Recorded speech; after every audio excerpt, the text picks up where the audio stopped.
Beer and bread. This is your review for 2. Good day, my name is Joe Gerba. Today I'll be going over Beer and Bread and how it plays with 2 players. Now Beer and Bread is a strictly 2-player game where you'll be filling contracts from your hand, making beer and bread.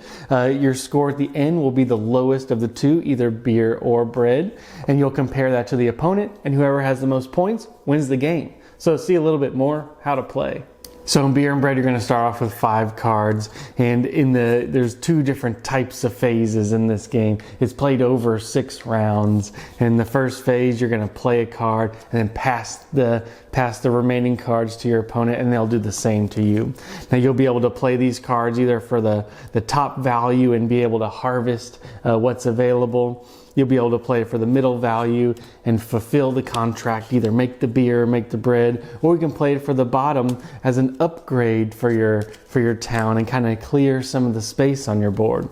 You only have so much space. You got 9 spaces for collecting resources, so you kind of have to be strategic on what you put in here. It can be upgraded, but whatever you can't fit in your cellar, if you take too many things, you have to give to the opponent, which is kind of a neat give and take. But over the course of the game, it's really have your hand of cards, play it for the harvest, fulfill the contract, or for the upgrade, and do that 6 rounds, and use your lowest score, either the beer score or the bread score, and hopefully you have more points than your opponent. So that's kind of the bare bones of this game. There's a lot more to this game, a few intricacies, and really, like I said, just a 2-player game. So let's see a little bit more what I thought about the game.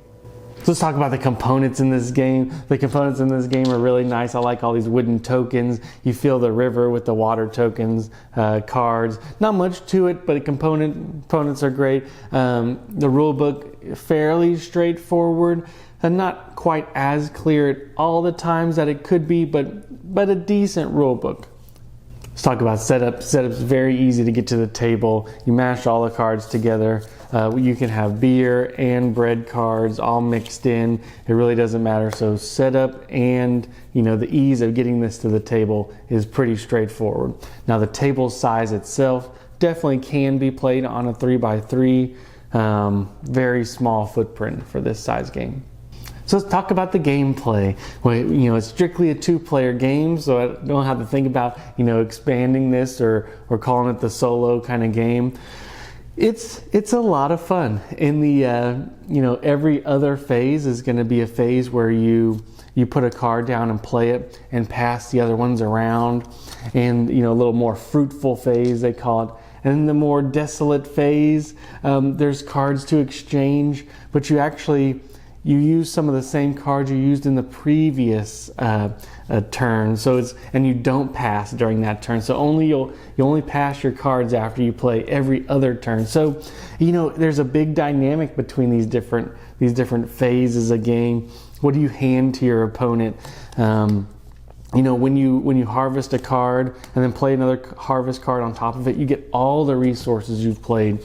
So really a cascading kind of game, but you'll only have so many spaces open. When do you upgrade? Is that a good upgrade, or do you need to fulfill the contract with what you have to kind of clear out your storage space? There's a lot to think about in this game, and I really do like it. This game can be an easy game to get to the table, but can also have a lot of strategy. And one of my things I like, it has a lot of choice.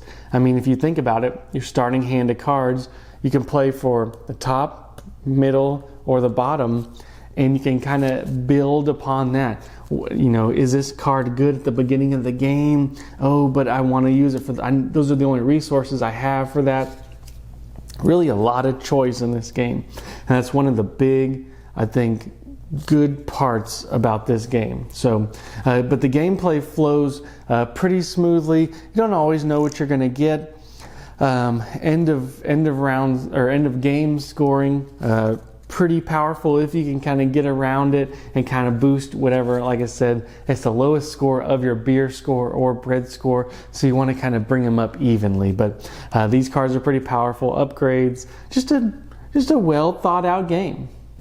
So is this game good for two? And you know, I've come to the realization that you know, not every game needs to be super heavy, or not every game needs to have the best X or Y. This is just an overall solid game. When I don't mind playing this game. It's a nice kind of filler, probably about 45 minutes or so. It's a great game for two. However, just it doesn't do anything outstanding. So does it need to go in a collection? You know, if you're really just playing with two, no. But if it's around, if you have that person that you just want to play a nice casual, just two-player game with, this is just a great game. Like I said, between deciding whether to harvest, upgrade, you know, fulfill one of the contracts, this game kind of has it all in a quick kind of fashion. You know, and like I said, the setup on this game is easy. You can just mash all the cards together. They all have different backs. You know whether it's going to be a bread card or a beer card, depending on the backs. But that's the name of the game, is trying to make sure that you elevate, you know, your lowest point card. So, or your lowest points, either the bread or the beer. It's a good game. Does it need to go in a collection, in my opinion? No, but I don't have any big negatives to say about this game. So, hope you guys enjoyed the review, and until next time.